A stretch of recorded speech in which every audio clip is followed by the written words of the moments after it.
تو ہمارے ہاں کچھ لوگ سمجھتے ہیں کہ سخاوت صرف رمضان میں ہی کرنی ہے، اور رمضان میں ثواب زیادہ ہے، ورنہ راشن ونڈن والے اور لوگ کو عیدوں بعد بھی بھوک لگ دیجئے، عید کے بعد بھی اسی طرح ہی غریب کے ساتھ پیٹ ہوتا ہے، لیکن توجہ نہیں کہ مہنگائی اور سختی کے اس دور میں اپنے مسلمان بھائیوں کا، عزیزوں کا، اہل محلہ کا ہاتھ بٹائیں، پیار کریں۔ علم کا لغوی معنی جاننے کے ہوتے ہیں۔ علم حاصل کیا جاتا ہے کسی چیز کی معرفت کو حاصل کرنے کے لیے۔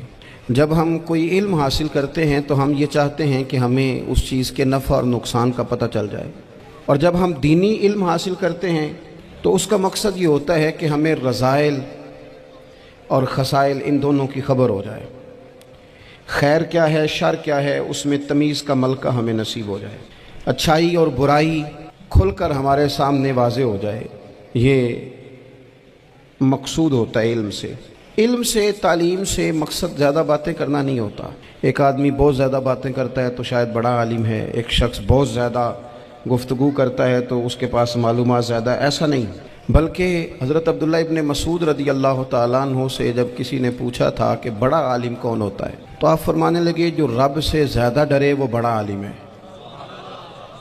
اور دلیل انہوں نے یہ دی کہ اللہ کریم نے قرآن مجید میں فرمایا ہے کہ انما یخشی اللہ من عبادہ العلماء، اللہ کے بندوں میں سے جو عالم ہیں وہ رب سے ڈرتے ہیں۔ تو دینی تعلیم، اس کی معلومات حاصل کرنے کی کوشش کریں، صحیح کریں۔ قرآن مجید کی ایک آیہ کریمہ کا کچھ حصہ جو میں نے تلاوت کیا، اس میں اللہ کریم نے فرمایا اپنے محبوب سے، کہا وَقُلْ رَبِّ زِدْنِی عِلْمًا، اے محبوب آپ میری بارگاہ میں یہ دعا مانگیں، آپ یہ عرض کریں کہ اے رب میرے علم میں اضافہ کر دے، اے مالک میرے علم میں اضافہ کر دے۔ بہت ساری چیزیں ایسی ہوتی ہیں جن کی زیادتی ٹھیک نہیں ہوتی، وہ زیادہ ہو جائیں تو نقصان کرتی ہیں، لیکن علم ایک ایسی چیز ہے کہ جس کے بارے میں رب کریم نے کہا کہ محبوب آپ دعا مانگیں کہ آپ کو زیادہ علم دیا جائے۔ اور پھر علم ایک ایسی چیز ہے کہ کوئی بھی آدمی یہ دعویٰ نہ کرے کہ میں نے اب بڑا حاصل کر لیا ہے، میری اب تکمیل ہو گئی ہے، میں اب مکمل ہو گیا ہوں۔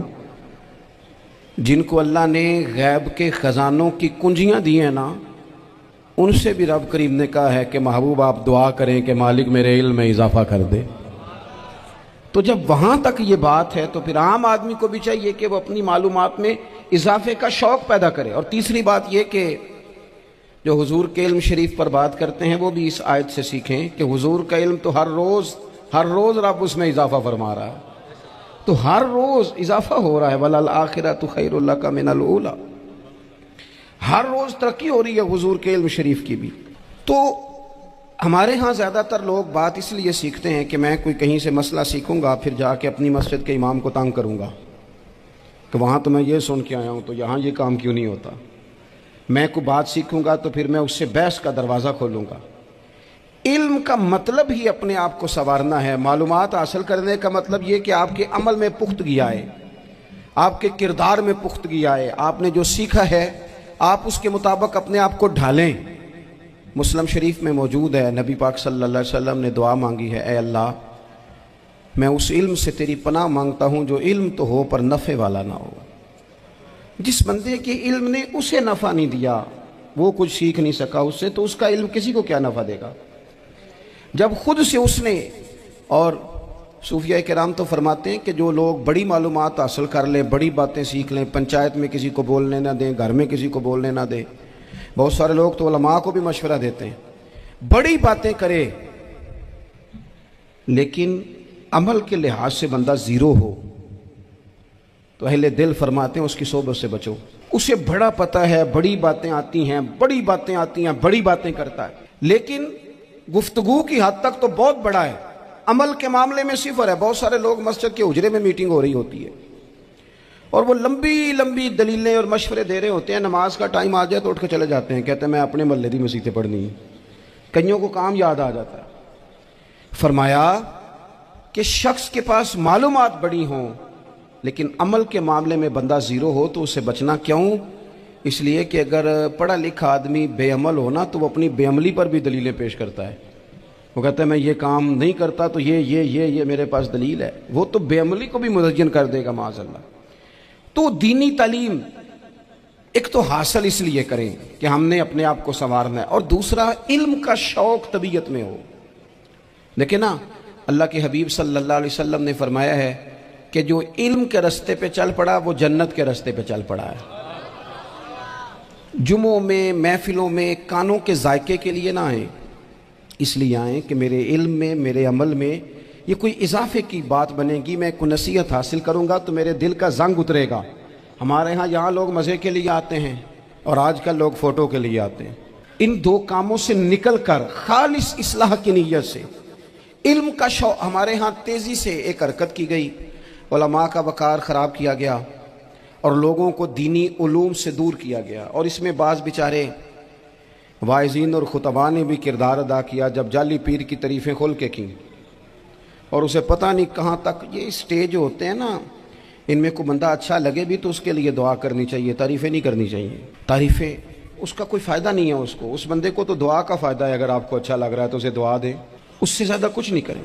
اور ہمارے ہاں جناب وہ نقیب محفل بیچارے کی شامت آ جاتی ہے اگر تعریفیں تھوڑی کرے تو کہتے ہیں انہوں تو نام ہی نہیں لینا ہوں، وہ بھائی اس کے نام لینے سے آپ کا قد اونچا ہوتا ہے۔ تو علم اور عالم، ان دونوں چیزوں سے قوم کو دور کیا گیا۔ دینی تعلیمات کا فقدان ہے، جو میٹرک تک لوگ 60-70 کتابیں پڑھ جاتے ہیں انہیں بھی قرآن پاک ٹھیک سے نہیں پڑھنا آتا، دور کیا گیا۔ آپ مجھے بتائیے، چلیں ایک مسجد ہی آپ دیکھ لیں، اس مسجد کے اندر اگر ایک طرف ایک عالم دین مشکات شریف کھول کے بیٹھے ہوں، حدیث پاک کا درس ہو رہا ہے، یا بحر شریعت کھول کے بیٹھے ہیں، فقہی مسائل بیان کیے، اور اسی مسجد میں ایک بابا جی جبہ پہن کے تگڑا سا بڑی سی پگڑی باندھ کے اور 500 دانے والی تسبیح لے کے بیٹھے ہیں، اب ایک بندہ اندر آتا ہے تو وہ کدھر جائے گا، عالم کی طرف کہ بابا جی کی طرف؟ وہ کیوں جا رہا ہے بھلا بابا جی کی طرف؟ وہ اس لیے کہ ہم نے اسے یہ بتایا ہی نہیں کہ جس طرح سبحان اللہ سبحان اللہ سبحان اللہ پڑھنا عبادت ہے نا، اسی طرح دارابا دارابا پڑھنا بھی عبادت ہے۔ اسے ہم نے بتایا نہیں کہ جب تک علم کے رستے میں رہنا بھی عبادت ہے، جب تک اسے یہ سمجھ نہیں نہ آئے گی کہ جس طرح وظائف کی کتاب پڑھنا عبادت ہے اسی طرح مشکات شریف پڑھنا بھی عبادت ہے، حدیث بخاری کا درس لینا بھی عبادت ہے، مسلم شریف کی احادیث پر اپنے اساتذہ سے بیٹھ کر دروس پانا بھی عبادت۔ جب تک یہ پورا مزاج دیکھیں نا، نبی پاک صلی اللہ علیہ وسلم نے فرمایا رات کی ایک گھڑی بھر دین سیکھ لینا ساری رات نفل پڑھنے سے بہتر ہے۔ اب ہمیں سمجھنا چاہیے کہ کتاب پڑھ کے بھی بندہ رب و رسول تک پہنچ سکتا ہے، کتاب و سنت رستہ آسان کرتے ہیں، لیکن ہمارے ہاں کیا مزاج دیا گیا ہے، بابا جی کے پاس چلو، ضرور جائیں بابا جی اگر نیک ہیں تو منع کوئی نہیں کر رہا، لیکن جو سوچ ہمیں حضور نے دی ہے ہم نے اسی سوچ کے مطابق اپنے معاملات کو ترتیب دینا ہے نا۔ اب ایک بات میں نے آپ سے پوچھی اور آپ نے کہا قوم ساری بابا جی کی طرف جائے گی۔ حدیث پاک کس طرح ہے، اللہ کے محبوب مسجد شریف میں تشریف لائے، دونوں جانب لوگوں کے حلقے بنے ہوئے ہیں، لوگ بیٹھے ہوئے ہیں، ایک حلقے میں لوگ اللہ کی یاد کر رہے ہیں، ذکر ہو رہا ہے، ایک حلقے میں بیٹھ کے ایک عالم کتاب و سنت کا درس دے رہے ہیں، ایک صحابی اور باقی سن رہے ہیں۔ خاص توجہ کریں نوجوان میری بات پر، رسول کریم صلی اللہ علیہ وسلم دونوں کے بیچ کھڑے ہو گئے اور کریم نے فرمایا دونوں محفلیں خیر کی ہیں، دونوں ہی حلقے خیر کے ہیں، اور پھر حضور فرمانے لگے مجھے چونکہ رب نے استاد بنا کے بھیجا ہے، میں چونکہ معلم بن کے آیا ہوں، یتلو علیکم آیاتنا ویزکیکم، میں چونکہ کتاب و سنت کی تعلیم کے لیے آیا ہوں۔ یہ لفظ کہتے کہتے حضور اس جماعت میں بیٹھ گئے جو دین پڑھ اور پڑھا رہی تھی، حضور وہاں بیٹھے جہاں بات دین کی ہو رہی، جہاں لوگوں کو اللہ رسول کی بات بتائی جا رہی۔ تو جمعے میں وقت پہ آئیں، اپنی دینی معلومات مضبوط کریں اور اپنے لیے مضبوط کریں۔ میں آپ کو بڑے درد سے یہ بات عرض کرتا ہوں، اگر دن میں 100 لوگ مسئلہ پوچھتے ہیں نا شریعت کا، تو ان میں 95 لوگ وہ ہوتے ہیں جو طلاق کا مسئلہ پوچھتے ہیں۔ والد صاحب نے، بیٹی کے والد صاحب نے 2 مہینے پہلے آرڈر دیا ہوتا ہے فرنیچر کا، بیٹے کی شادی ہو تو مہینہ پہلے شیروانی والے کو بھی کہنا پڑتا ہے، گاڑیاں بک کرانی پڑتی ہیں، میرج ہال بک، یہ سارے لوازمات ہم کرتے ہیں، سارا کچھ کیا، گاڑی سے گھر بسنا ہے، میرج ہال سے بسنا ہے، فرنیچر سے بسنا ہے، ہم نے سارا کچھ ان کو بتایا، لیکن کاش 2 گھنٹے بچی کسی معلمہ کے پاس جاتی، بچہ کسی استاد کے پاس جاتا، نکاح طلاق کے مسئلے بھی سیکھتے۔ میں دعوے سے کہتا ہوں اگر ہمیں پتہ چل جائے کہ 3 طلاقیں اکٹھی نہیں دینی چاہیے کیونکہ دے دیں تو ہو جاتی ہیں. اگر ہمیں سمجھ آ جائے کہ نہیں دینی چاہیے، یہ مسئلہ بیان ہو، اور یہ والے مسئلے ہم محفلوں میں بھی نہیں بیان کر سکتے، اس لیے کہ لوگ کہیں گے مسئلہ تو وہ بیان کریں جس پہ نعرے لگیں گے. آپ قوم کو یہ کیا بتا رہے ہیں؟ یہ تو چھوٹا عالم بتاتا ہے معاذ اللہ اس طرح کی باتیں، تو بڑی بڑی کوئی نقطے کی بات بتائیں. وہ اس طرح ہمارے ہاں وہ 1 گھنٹہ پہلے نہیں کہتے تگڑے ہو جو میں جملہ دینے لگا، وہ پتہ نہیں جملہ آ رہا ہے کہ ایٹم بم آ رہا ہے، تیار ہو جاؤ، جو میرا جملہ ضائع نہ کرنا، ادھر بھاگ کے چلا گیا ادھر بھاگ کے آ جاؤ. اللہ جانے وہ جس طرح کبھی لگتا ہے نا پٹاری سے، اللہ جانے کیا نکلے گا. میں جملہ دینے لگا ہوں تو میں کہتا ہوں تو آرام سے بیٹھ کے بھی جملہ دے دے، تیرے جملے سے کیا نکلے گا. اور تو جملہ نہ دے، ہمیں کوئی آیت دے، تو جملہ چھوڑ ہمیں کوئی حدیث پاک سنا. یعنی ہر نقیب، ہر خطیب، ہر نعت خواہ اٹھ کے کہتا ہے سارا قرآن ہی حضور کی تعریف ہے. اور بھئی اگر سارا قرآن حضور کی تعریف ہے تو چند آیتیں پڑھ دے. پھر تو نے پڑھی تو ایک بھی نہیں اور تو کہتا جا رہا ہے سارا قرآن ہی حضور کی تعریف ہے. یہ والی تعریف بھی تو سنانا قوم کو، جو یہ بچے ان کے استاد انہیں سکھا رہے ہیں اور یہ سیکھ رہے ہیں. اس طرف بھی تو سفر کریں. تو میرے عزیز، اگر لوگوں کو مسائل کا پتہ چلے تو سینکڑوں گھر بچ جائیں تباہ ہونے سے، بڑے بڑے گھر بچ جائیں. لیکن مسائل نہیں آتے. میرے پاس مسئلہ پوچھنے کے لیے کچھ لوگ آ گئے تو 4-5 سال کا بچہ بھی تھا جس کے والد نے غصے میں اپنی بیوی کو 3 طلاقیں دی تھی. تو چھوٹا سا بچہ، کپڑے بھی پھٹے پرانے، اور حالت بتا رہی تھی کہ غریبی ہے. تو جب میں نے مسئلہ بتایا کہ 3 طلاقیں ہو گئی ہیں تو واپس جانے لگے. تو بچہ مجھ سے کہتا ہے، دیہاتی آدمی تو کہنے لگا مولوی صاحب میری اماں تے نانی کہنی اسن پوچھ کے آئی آپ کہ ہن اسی لہدا لہدا ہی رہنا ہے. تو اس بچے کی نونہال کی وہ کیفیت دیکھی تو میں رو پڑا. میں نے کہا یار یہ بچہ بیچارہ ماں باپ کے ہوتے ہوئے یہ یتیموں جیسی زندگی گزارے گا کیونکہ باپ نے طلاق دے دی. کس طرح مسائل نہیں بتائے لوگوں کو، تعلیم سے آگاہی نہیں کیا. اور اس میں بہت بڑا ظلم ہے ان لوگوں کا بھی جو جنازے پہ کھڑے ہو کے تو کہہ دیتے ہیں میری طرح کے لوگ اچھے علماء کی بات نہیں کرتا. وہ کہہ دیتے ہیں دیکھو جن لوگوں کو جنازہ نہیں آتا. بھئی آپ نے کس دن عشاء کے بعد کلاس لگائی تھی جنازہ سکھانے کی؟ یہ تو آپ نے کہہ دیا لوگوں کو قرآن کی ٹھیک نہیں آتا. تو یہاں تو بیچاری بیویاں جن کو صحیح پڑھنا نہیں آتا وہ مشن بنا لیتی ہیں کہ میں نے اتنے 100 کو قرآن پاک پڑھانا ہے، بیوہ ہو گئی ہوں، طلاق یافتہ ہو گئی ہوں، ساری زندگی قرآن پڑھاؤں گی. ہم کیوں یہ مشن نہیں بناتے؟ کیوں اس طرف سفر نہیں کرتے؟ ایک تو دینی معلومات میں، دینی علوم میں اپنے آپ کو لگائیں اور ذوق پیدا کریں کہ جو چیزیں مجھے نہیں آتی میں نے وہ سیکھنی ہے، جو معاملات مجھے نہیں آتے میں نے ان کی طرف سفر کرنا ہے. ایک تو اپنا یہ مزاج بنائیں. اور جب آپ دینی علوم سیکھتے ہیں تو پتہ ہے کون سا منظر قائم ہوتا ہے؟ منظر وہ بنتا ہے کہ حضرت ابو ہریرہ بھی دین سیکھا کرتے تھے، حضرت عبداللہ ابن عمر بھی اصحاب صفا میں رہا کرتے تھے، حضرت انس بن مالک بھی رہا کرتے تھے. اور ایسا منظر بنتا ہے کہ حضرت سیدہ خدیجہ الکبریٰ رضی اللہ تعالیٰ عنہ فرماتی ہیں سیدہ فاطمہ حضور کی گود میں بیٹھی ہوتی تھی اور نبی پاک سے باتیں پوچھتی تھی اور حضور انہیں بتا رہے ہوتے تھے. سیدہ عائشہ حضور سے دین کی باتیں پوچھتی. چوتھا حصہ ہماری فقہ کے اصول حضرت فاطمہ کی، حضرت عائشہ صدیقہ کی مرویات پر مبنی ہیں. اگر ہماری بچیاں چھوڑ دیں ڈائجسٹ پڑھنا، چھوڑ دیں ادھر ادھر کی مووی دیکھنا اور وہ کتاب و سنت پر آ جائیں تو بہت سارے مسائل ایسے ہیں جو الجھنے سے پہلے ہی سلجھے ہوئے ہوں. دینی تعلیم کا مزاج اور ذوق. اور دوسری آیت کریمہ میں نے تلاوت کی، اللہ کریم نے قرآن مجید میں فرمایا یا ایھا الذین آمنوا قوا انفسکم واہلیکم نارا، اے ایمان والو خود بھی دوزخ کی آگ سے بچو اور اپنے گھر والوں کو بھی بچاؤ. او والد، وہ ماں جو بچوں کو بھوک سے بچانے کے لیے محنت کرتی ہے، ان کو مایوسی سے بہت سارے ماں باپ ایسے ہوتے ہیں جن کے پاس کپڑے لینے کے پیسے نہیں ہوتے عید پہ. کیوں؟ اذان شروع ہوگی جی. عزیز بھائی، جس طرح ہم اپنے بچوں کو دیکھیں، بہت سارے ماں باپ کے پاس گنجائش نہیں ہوتی، لیکن اس نیت سے کہ بچوں کے دل ٹوٹ جائیں گے، عید پہ کیسے گزارا کریں گے، مشکل سے بھی کپڑے خرید کے دیتے. اس طرح ہم اپنے بچوں کو بھوک سے، پیاس سے، مایوسی سے بچاتے ہیں. اس طرح ہمارے رب نے ہمارے ذمے لگایا ہے کہ تم اپنے بچوں کو کوشش کرو دوزخ کی آگ سے بچانے کی. حضرت عمر فاروق رضی اللہ تعالیٰ عنہ نے عرض کیا تھا یا رسول اللہ صلی اللہ تعالیٰ علیہ وسلم، اس آیہ کریمہ کا معنی کیا ہے؟ تو محبوب کریم علیہ السلام نے فرمایا عمر، جن چیزوں کا اللہ تمہیں حکم دیتا ہے تم اپنے گھر والوں کو ان چیزوں کا حکم دو. جن چیزوں سے رب رسول تمہیں منع کرتے ہیں اپنے گھر والوں کو ان سے روکو. اپنے گھر کے اندر نفاذ دین کرنے کی کوشش کرو. میرے بھائی، بہت زیادہ آزمائش ہے ہمارے گھروں میں، بے چینیاں ہیں، اضطراب ہے، بچوں میں سختی ہے، بہن بھائی ایک دوسرے کے ساتھ لڑتے ہیں، مزاجوں میں تلخی آ گئی. کیوں بھلا؟ اس لیے کہ ماں باپ کو جو بہترین کردار اور جو حسین طریقہ گھر میں اپنانا چاہیے تھا. بچے تقریر باہر سے سنتے ہیں لیکن وہ فالو اپنے ماں باپ کو کرتے ہیں. اگر ماں باپ میں حوصلہ ہو، صبر ہو، اطمینان ہو، خودداری ہو، تھوڑے پر گزارا کرنے کا مزاج ہو. دیکھیں نا، آج ڈپریشن ہے، ٹینشن ہے، پینکس اٹیکس ہیں، بڑی ساری چیزیں آ گئی ہیں. کیوں بھلا؟ صبر نہیں، تحمل نہیں، بردباری نہیں. آزمائے. ایک دن ایک بچہ میرے پاس آ گیا مدرسے کا اور آ کے وہ رونے لگا.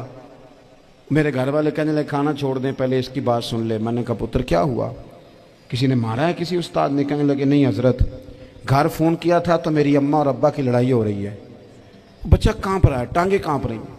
میں نے کہا کیا ہو کیا گیا تمہیں پتر؟ لڑائی ہو رہی ہے تو گھروں میں ہو ہی جاتی ہے. کہنے لگے نہیں آپ کو پتہ نہیں، وہ بڑا سخت لڑتے ہیں. میرے والد جب میری والدہ کو مارنے کے لیے آگے بڑھتے ہیں تو ہم سارے چارپائیوں کے نیچے چھپ جاتے ہیں. ہمیں خوف آتا ہے، وہ منظر خطرناک ہوتا ہے. یہ کون تکلیف دے رہا ہے اپنے بچوں کو؟ یہاں بیٹھے ہمارے ہاں میلوں دور رہتے تھے اس کے گھر والے، تو وہ تکلیف میں تھا، تو گھر میں کیا کیفیت ہوگی؟ اگر حوصلہ ہو، صبر ہو، قناعت ہو، اللہ کے دیے ہوئے تھوڑے رزق پر ہمیں راضی رہنا آتا ہو، ہمارے گھروں میں سکون آئے، اطمینان آئے. ہم جو زندگی بڑی خوشی خوشی گزار سکتے ہیں، ہمارے مزاجوں کا لالچ، ہماری طبیعتوں کی بے راہ روی، ہماری جھوٹی انا کا بت ان ساری چیزوں کو ختم کر دیتا ہے. اپنی زندگی کے اندر اگر ہم وہ کردار اپنے بچوں کو دیں جس کردار میں موبائل بھی ہو، جس میں گاڑی بھی ہو، جس میں پیسے بھی لا کے ابا دراز میں رکھتا ہو، لیکن والد کا گھر میں مصلی بھی موجود ہو، اس کی کوئی تسبیح بھی ہو، وہ یہ بھی کہتا ہو کہ خدا نے اپنے فضل سے آج 5,000 دیا ہے تو اس میں 1,000 غریبوں کا بھی ہے، اس میں تھوڑا سا میں نے اللہ کی رضا کے لیے بھی رکھا ہے. اگر کوئی مشکل آ جائے تو وہ باپ اور ماں کو صبر کرتا ہوا دیکھتے ہوں.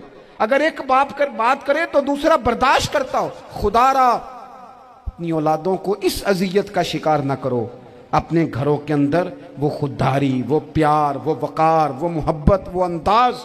آپ تھکے ہوئے ہیں کوئی شک نہیں، آپ بہت سارے مسائل کا باہر شکار ہوں گے کوئی شک نہیں، لیکن آپ باہر سے تھک کے آئے ہیں. اور اگر آپ باہر اپنی فیکٹری کے مالک ہیں اور دفتر کے بڑے ہیں تو گھر میں بھی تو آپ بڑے ہیں نا.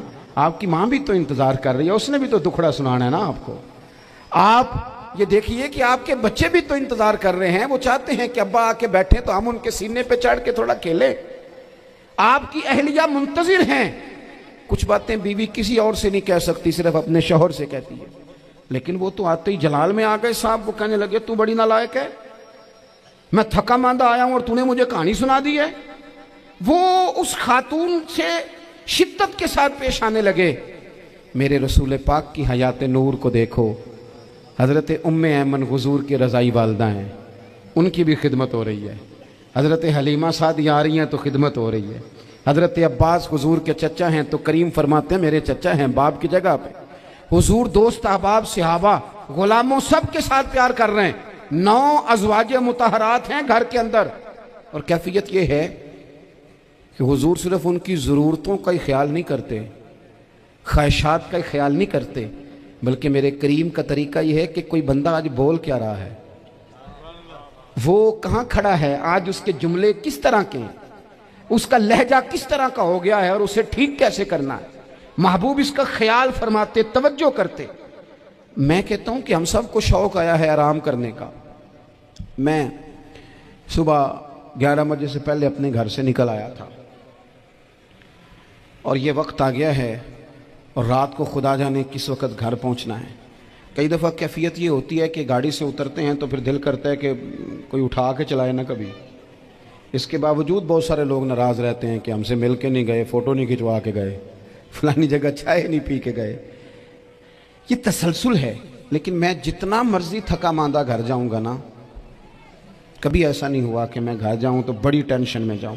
میری گھر والی ایک دن مجھ سے کہنے لگی آپ نے کبھی نہیں کہا کہ میں تھکا ہوا آیا. بندہ تھک بھی تو جاتا ہی ہے نا، کبھی کہاں کرے نا. میں نے اسے پتہ کیوں نہیں کہتا؟ اس لیے نہیں کہتا کہ میں نہیں چاہتا کہ میرے بچے یہ کہیں کہ ہم نے دین نہیں پڑھنا، ہمارا باپ تو بڑی مشکل میں ہے۔ ہم اپنے کام کے بارے میں اپنے گھر میں شکوے کرتے ہیں۔ آپ کسی بچے سے پوچھ لیں کون سا کام کرنا ہے، کہنا جڑا ابا جی کر دے رہے ہیں وہ نہیں کرنا۔ کیوں؟ کہ ابا جی ہر روز تو کہتے ہیں میں بڑا الجھ گیا ہوں، یہ کام بڑا مشکل ہے۔ میں چاہتا ہوں کہ میں اپنے بچوں کو یہ بتاؤں کہ پتر میں تو جدھر جاتا ہوں پھول ہی پھول ہیں، میں تو جدھر سے گزرتا ہوں محبت ہی محبت ہے، میں تو جدھر سے دیکھتا ہوں دعائیں ہی ملتی ہیں، تاکہ ان کا شوق پیدا ہو۔ میرے عزیز، آپ تھوڑا سا دل بڑا کریں۔ اگر آپ ایک کی وجہ سے پورا گھر سکون میں آ جاتا ہے تو آپ دل بڑا کیوں نہیں کرتے؟ جگہ ڈھونڈتے ہیں بس مجھے کوئی تنگ نہ کرے، کوئی میری باپ ماں بدولت کو کوئی پریشان نہ کرے۔ بخاری شریف سنیے، حضرت عائشہ صدیقہ رضی اللہ تعالیٰ عنہ بیٹھی ہیں، حضور فرمانے لگے عائشہ آج ایک بات نہ بتاؤں تمہیں؟ یا رسول اللہ بتائیے۔ حضور فرمانے لگے جب تم مجھ سے ناراض ہوتی ہو تب بھی مجھے پتہ چل جاتا ہے، اور جب راضی ہوتی ہو پھر بھی پتہ چل جاتا ہے۔ تو حضرت سید عائشہ صدیقہ بات سن کے بڑی خوش ہوئیں، یا رسول اللہ وہ کیسے؟ حضور فرمانے لگے کبھی کبھی تم قسم اٹھاتی ہو۔ یا رسول اللہ ہاں۔ فرمایا جب ہوتی ہو نا راضی خوش تو پھر کہتی ہو مجھے رب محمد کی قسم صلی اللہ علیہ وسلم، پھر تم میرے نام کے ساتھ رب کریم کا نام ملا کے قسم اٹھاتی ہو رب محمد کی قسم۔ یا رسول اللہ بالکل ایسے ہی ہے۔ اور فرمایا جب تمہارے دل میں کوئی بات ہوتی ہے نا تو پھر تم کہتی ہو مجھے رب ابراہیم علیہ السلام کی قسم، پھر تم رب محمد نہیں کہتی۔ یہ بخاری مسلم میں موجود ہے۔ حضرت عائشہ صدیقہ نے تو بات سنی تو کھل گئی طبیعت، کہنے لگی کریم صدقے جاؤں یہاں تک خیال فرماتے ہو؟ کس کے جملے کہاں پہنچ گئے، یہاں تک خیال ہے؟ فرمایا مجھے پتہ چل جاتا ہے کہ تمہاری کیفیت کیا ہے، کہاں کھڑی ہو۔ او بھئی ہم تو اپنی ماں کا بھی خیال نہیں رکھتے، ہمارا باپ کہاں بیچارہ کھڑا ہے، وہ تو انتظار میں تھا کہ کوئی 10 منٹ میرے پاس بیٹھے گا، توجہ ہی نہیں، جذبات کا خیال ہی نہیں۔ حضرت عائشہ صدیقہ بات سن کے عرض کرنے لگے یا رسول اللہ مجھے رب محمد کی قسم ہو، میں صرف نام چھوڑتی ہوں، میرے دل میں ہر وقت مدینے والے محبوب ہی رہتے ہیں، نام ہی چھوڑتی ہوں صرف۔ او میرے دوست تھوڑا سا جا۔ اور دوسرا عرض کروں گا، دولت اگر بہت عالی چیز ہوتی نا، بہت قیمتی، تو سب سے زیادہ سیدہ عائشہ کے گھر میں ہوتی۔ اگر پیسوں سے ہی سکھ آتا تو پیسے سب سے زیادہ حضرت فاطمہ الزہرا کے کاشانہ نور میں ہوتے۔ او میرے بھائیوں، سونا وقت محبتوں سے گزارا جا سکتا ہے۔ او بھائی، میں نے تو اپنے گھر میں یہ دیکھا کہ میرے والد صاحب گرمی آتی تو فرماتے او لو بھائی تانوں پرواہ نہیں، میں تواڈے پڑھولے چ دانے پا دیتے نے تے تواڈی ماں نے مرتبہ نے چار پا دیتا ہے، لو اب تمہیں کہیں جانے کی ضرورت نہیں پڑے گی۔ اس پہ بھی وقت بڑا اچھا گزرتا تھا، اس پہ بھی ٹائم بڑا اچھا۔ 6 کھانے کھا کے بچے نخرے کر رہے ہیں۔ میں نے اپنے والد صاحب سے ایک دن کہا، میں کہ ابا جی تانوں پسند کی ہے؟ فرمان لگے پتر جے تے لگی ہوئے بھوک پھر تے ہر شے، اور اگر بھوک نہ ہو تو پھر نخرے ہی نخرے ہیں، پھر کیا پسند ہونا ہے؟ طبیعت نہیں، اپنے گھروں میں اپنے دوستوں میں اطمینان پیدا کریں، اضطراب سے باہر آئیں۔ اور ایک بات اور عرض کرنی ہے، یاد رکھنا تقریر باہر چلتی ہے، گھر میں نہیں چلتی، گھر میں عمل چلتا ہے۔ گھر جا کے آپ لیکچر دینا نماز پڑھا کرو، نماز پڑھا کرو، نماز پڑھا کرو، نماز پڑھا کرو، تو کوئی نہیں پڑھتے گھر والے۔ آپ گھر میں نماز خود شروع کر دیں۔ نبی پاک صلی اللہ علیہ وسلم نے فرمایا گھروں کو قبرستان نہ بناؤ، کچھ نفلی نمازیں گھر میں بھی پڑھا